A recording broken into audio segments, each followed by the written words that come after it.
Hi, good evening. ಎಲ್ಲರಿಗೂ ನಮಸ್ಕಾರ. Welcome to Tej Academy. ನಾನು ನಿಮ್ಮ ಪ್ರಸನ್ನ ಕುಮಾರ್ ರೆಡ್ಡಿ.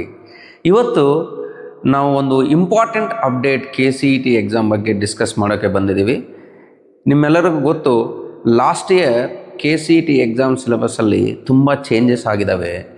ಮತ್ತು ಈ ವರ್ಷವೂ ಲಾಸ್ಟ್ ಇಯರ್ ಇರೋ ಸಿಲೆಬಸ್ಗೆ ಇನ್ನೂ ಕೆಲವು ಚೇಂಜಸ್ಗಳು ಆ್ಯಡ್ ಆಗಿ ಹೊಸ ಸಿಲೆಬಸ್ನ ರಿಲೀಸ್ ಮಾಡಿದ್ದಾರೆ. Let us see what is the new syllabus of KCET 2026. ನಾನು ಅಫಿಷಿಯಲ್ KCET ವೆಬ್ಸೈಟ್ಗೆ ಹೋಗ್ತಾ ಇದ್ದೀನಿ. ಇಲ್ಲಿ ಅಡ್ಮಿಷನ್ಸ್ ಅಂತ ಪೋರ್ಟಲ್ಗೆ ಹೋಗಿ UGCET 2026 ಸೆಲೆಕ್ಟ್ ಮಾಡಿದ್ದೀನಿ. ಇಲ್ಲಿ ನಿಮಗೆ ಒಂದು 3 ಕಾಲಮ್ಸ್ ಇದ್ದಾವೆ. ಇದರಲ್ಲಿ UGCET 2026 syllabus which is updated on 29th January 2026. ಅಂದರೆ yesterday, one day before it is updated. So ಈ ಸಿಲೆಬಸ್ಸಲ್ಲಿ ಯಾವ ಸಬ್ಜೆಕ್ಟ್ಸಲ್ಲಿ ಮೇಜರ್ ಚೇಂಜಸ್ ಇದ್ದಾವೆ ಅಂದರೆ ಫಿಸಿಕ್ಸ್, ಕೆಮಿಸ್ಟ್ರಿ ಮತ್ತು ಬಯಾಲಜಿಯಲ್ಲಿ ಚೇಂಜಸ್ ಮೇಜರ್ ಆಗಿದ್ದಾವೆ. Let us see the physics syllabus.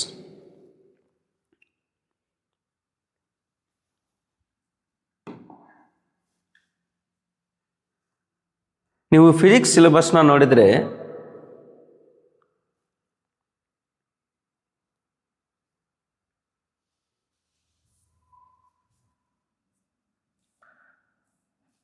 ಈ ಥರ ಒಂದು ಡಾಕ್ಯುಮೆಂಟ್ನ ಅಪ್ಲೋಡ್ ಮಾಡಿದ್ದಾರೆ. Units of the syllabus of 11th class starting from units and measurements, ಕೈನಮ್ಯಾಟಿಕ್ಸ್, loss of motion, work, energy and power. As it is ನಮಗೆ 11th ಕ್ಲಾಸಲ್ಲಿ ಏನು topics ಇದ್ದಾವೋ ಅವೆಲ್ಲ include ಆಗಿದ್ದಾವೆ. Next ಅದಾದಮೇಲೆ ಇಲ್ಲಿ ನಿಮಗೆ ಒಂದು ಯೂನಿಟ್ 11th ಅಂತ ಹೊಸದಾಗಿ ಕೊಟ್ಟಿದ್ದಾರೆ, ಎಕ್ಸ್ಪಿರಿಮೆಂಟಲ್ ಸ್ಕಿಲ್ಸ್. ಸೊ ಈ ಪರ್ಟಿಕ್ಯುಲರ್ ಯೂನಿಟ್ ಅನ್ನೋದು ಈ ವರ್ಷ ಹೊಸದಾಗಿ KCET ಸಿಲೆಬಸ್ಸಲ್ಲಿ ಆ್ಯಡ್ ಮಾಡಿದ್ದಾರೆ. ಈ ಎಕ್ಸ್ಪಿರಿಮೆಂಟಲ್ ಸ್ಕಿಲ್ಸಲ್ಲಿ ನೀವು ನೋಡಿದರೆ ತುಂಬ, ಈಗ ನೀವು ಫಸ್ಟ್ ಇಯರಲ್ಲಿ ಏನು ಪ್ರಾಕ್ಟಿಕಲ್ಸ್ ಮಾಡಿರ್ತೀರೋ ಆ ಪ್ರಾಕ್ಟಿಕಲ್ ಬೇಸ್ಡ್ ಇನ್ಫಾರ್ಮೇಷನ್ನ ಸಿಲೆಬಸ್ಸಲ್ಲಿ ಇನ್ಕ್ಲೂಡ್ ಮಾಡಿದ್ದಾರೆ. ಇದು ಈ ವರ್ಷದಿಂದ ಆ್ಯಡ್ ಆಗಿರೋದ್ರಿಂದ ಮಿನಿಮಮ್ ಒಂದು 3 to 4 ಕ್ವಶನ್ಸ್ ಈ ಎಕ್ಸ್ಪಿರಿಮೆಂಟಲ್ ಸ್ಕಿಲ್ಸ್ ಯೂನಿಟ್ನಿಂದ ಬರೋ ಅವಕಾಶ ತುಂಬ ಇದೆ. ಈ ವರ್ಷ 2026 KCETಗೆ ಈ ಅಡಿಷ್ನಲ್ ಚಾಪ್ಟರ್ ಏನಿದೆಯೋ ಆ ಅಡಿಷ್ನಲ್ ಚಾಪ್ಟರ್ ಮೇಲೆ ಸೆಕೆಂಡ್ ಇಯರ್ ಸಿಲೆಬಸ್ಸಲ್ಲಿನೂ unit 10th experimental skills add ಮಾಡಿದ್ದಾರೆ.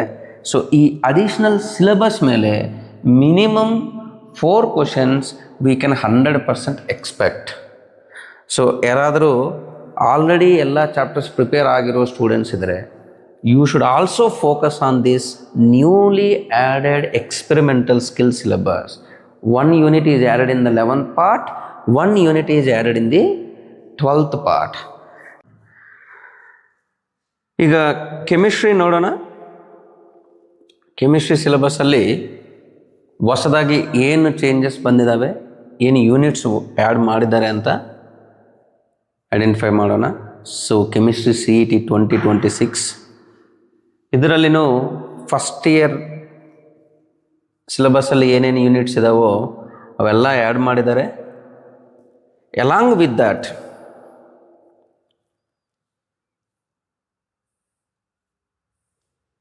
ಒಂದು 10th ಯೂನಿಟ್ನ ಹೊಸ ಯೂನಿಟ್ನ ಆ್ಯಡ್ ಮಾಡಿದ್ದಾರೆ. Principles related to practical chemistry ಅನ್ನೋದನ್ನ ಹೊಸದಾಗಿ ಆ್ಯಡ್ ಮಾಡಿದ್ದಾರೆ. ಇದರಲ್ಲಿ ನೀವು ಕ್ಲಿಯರಾಗಿ ನೋಡಿದರೆ detection of extra elements in organic compounds, the chemistry involved in the trigonometric exercises, 2 ಟಾಪಿಕ್ಸ್ನ ಕೊಟ್ಟಿದ್ದಾರೆ. ದ ಸೇಮ್ ವೇ ನಾವು 12th ಕ್ಲಾಸ್ ಸಿಲೆಬಸ್ನ ನೋಡಿದರೆ ಎಲ್ಲ 12th ಕ್ಲಾಸ್ ಚಾಪ್ಟರ್ಸ್ ಇದ್ದಾವೆ. ಅದಕ್ಕೆ ಅಡಿಷ್ನಲ್ ಆಗಿ ಒಂದು 11th ಚಾಪ್ಟರ್ನ ಆ್ಯಡ್ ಮಾಡಿದ್ದಾರೆ. Unit 11th principles related to practical chemistry 2. ಇದರಲ್ಲಿ ನೀವು ಮತ್ತೆ ನೋಡ್ಬೋದು, ಆಲ್ಮೋಸ್ಟ್ ಸೆಕೆಂಡ್ ಇಯರಲ್ಲಿ ಇರೋ ಎಲ್ಲ lab related information, practical related ಇನ್ಫಾರ್ಮೇಷನ್ನ ಈ ವರ್ಷ ಅಡಿಷನ್ ಆಗಿ ಆ್ಯಡ್ ಮಾಡಿದ್ದಾರೆ. ಸೊ ಜಸ್ಟ್ ಲೈಕ್ ಫಿಸಿಕ್ಸ್, ಕೆಮಿಸ್ಟ್ರಿಯಿಂದನೂ minimum 4 to 5 questions, maybe more than that, this year they may ask from these 2 units. If we consider at least ಒಂದು ಯೂನಿಟ್ಗೆ 3 questions weightage ಇದ್ದರೂ minimum 6 questions ಬರೋ ಅವಕಾಶ ಈ ನ್ಯೂಲಿ ಆ್ಯಡೆಡ್ ಯೂನಿಟ್ಸಿಂದ ಇದೆ. Let us see the other one, biology. ಬಯಾಲಜಿಯಲ್ಲಿ ಏನು ಮಾಡಿದ್ರೆ ಅಂತ ನೋಡೋಣ.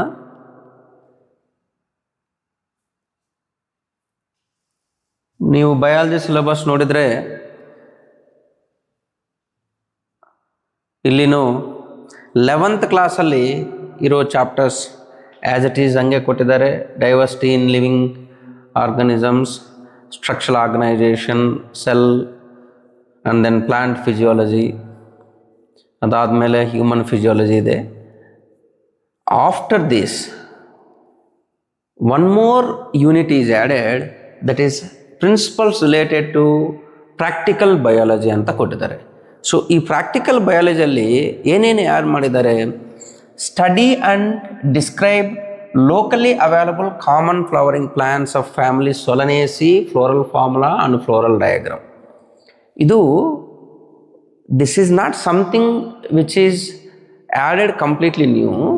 ಆಲ್ರೆಡಿ NCERT ಬುಕ್ಕಲ್ಲಿ ಈ ಸಿಲೆಬಸ್ನ ಲಾಸ್ಟ್ ಇಯರ್ ಆ್ಯಡ್ ಮಾಡಿದ್ದಾರೆ. ನೀಟ್ ಸಿಲೆಬಸ್ಗೂ ಈ ಪೋರ್ಷನ್ನ ಲಾಸ್ಟ್ ಇಯರ್ ಆ್ಯಡ್ ಮಾಡಿದ್ದಾರೆ. ಅದೇ ಸಿಲೆಬಸ್ನ ಈಗ ನಮ್ಮ CETಯಲ್ಲಿನೂ ಇನ್ಕ್ಲೂಡ್ ಆಗಿದೆ. Similarly anatomy of monocot and dicot root and stems. So ಏನೇನು ಪ್ರಾಕ್ಟಿಕಲ್ಸಲ್ಲಿ ಇದೆಯೋ ಅದೆಲ್ಲನೂ ಆ್ಯಡ್ ಮಾಡಿದ್ದಾರೆ. So from this area also we can expect at least minimum 3 to 4 questions.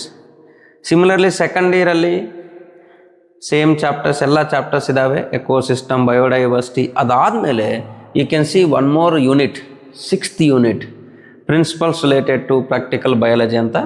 ಇದರಲ್ಲಿ ಈಗ ಇರೋ practicals, the reproductive parts of commonly available flowers, calculate the percentage of pollen germination, study of pollen tube growth of stigma.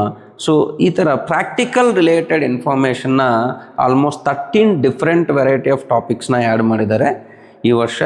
So overall CET aspirants ಯಾರು ಇದ್ದಾರೋ, ಯಾರು ಈ ವರ್ಷ CETಯಲ್ಲಿ ಒಳ್ಳೆ rank ತಗೋಬೇಕಂತ continuous ಆಗಿ ಪ್ರಿಪೇರ್ ಮಾಡ್ತಾ ಇದ್ದೀರೋ ಅವರೆಲ್ಲರಿಗೂ ಇದು ಒಂದು ಅದ್ಭುತವಾದ ಅವಕಾಶ.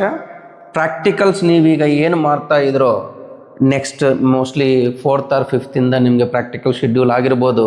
ಪ್ರಾಕ್ಟಿಕಲ್ಸ್ ನೀವು ಈಗ ಏನು ಮಾಡ್ತಾಯಿದ್ರೋ ಆ ಪ್ರಾಕ್ಟಿಕಲ್ಸ್ ನಾಲೆಡ್ಜಿಂದ CETಯಲ್ಲಿನೂ ಬೆನಿಫಿಟ್ ಇದೆ.